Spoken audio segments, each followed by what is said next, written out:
Again, defense counsel starts off with talking about a plan to kill when they arrived at the house. That is not what felony murder is. That's first-degree premeditated murder. That's not how you're going to be instructed regarding the elements to be proven in this case.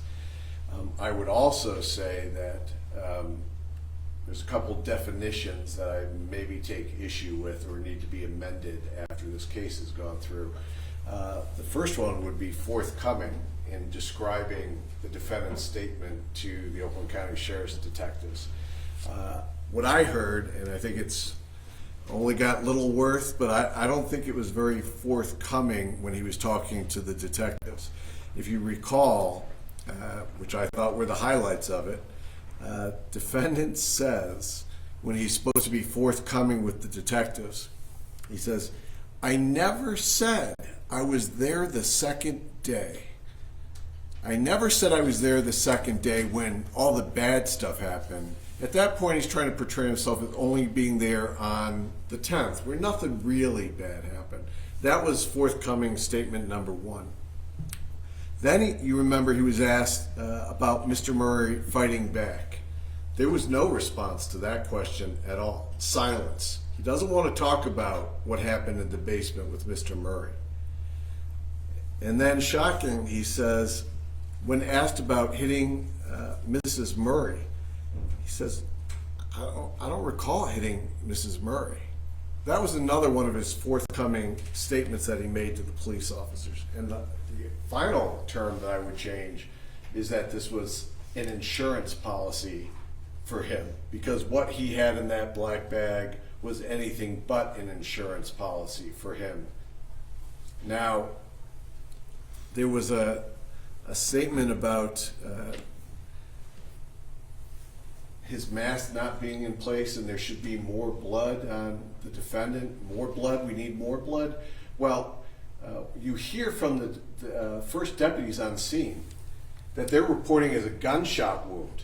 That's how much blood there is at that scene, that they believed it was a gunshot wound. That's how much blood was there at the scene. We need more blood? Okay, well, the facts give you more blood. As you heard the testimony, you have the exhibits for the defendant, C and D, that are moved into evidence. In the stuff that's found with him, face covering N95, red stain on the exterior. Defendant Hernandez on the interior.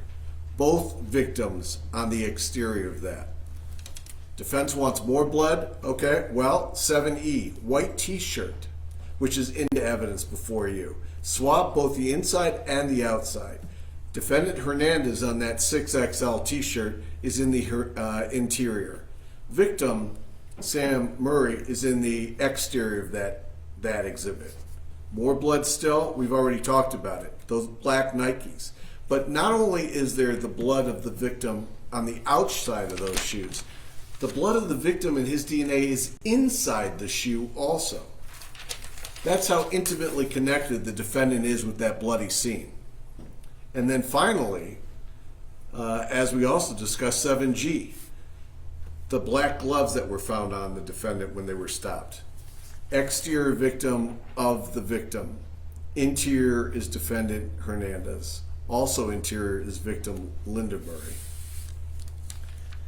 So,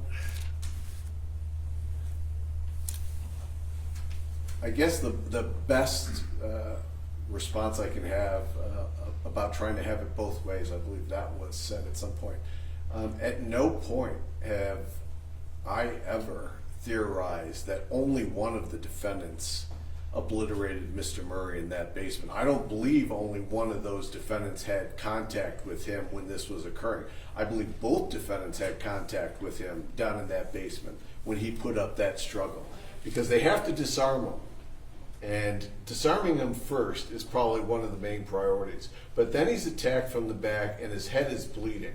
Now, I tried to think about, a response to that. But growing up, I have a brother. He's 4 years younger than myself. Okay, so growing up, for a long time, I was the older brother. And when we roughhouse and play around and wrestle and stuff like that, I could get both of his arms, his wrists in one hand and hold him down with one hand and a second hand free to tickle him. I don't know what you want to say, but you could hold both arms in one hand.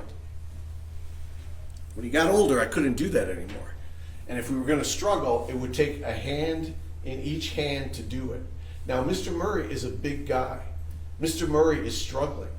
There is no way that you're holding down Mr. Murray as he's struggling with one person and then binding him in that position. There is no way one hand is holding him with one hand and tying him with duct tape with the other, with zip ties. Impossible. Both of those guys were doing that down in the basement. They have the blood of the victim on it to prove it. You don't get blood on you like that if you're upstairs with Mrs. Murray asking about where the safe is.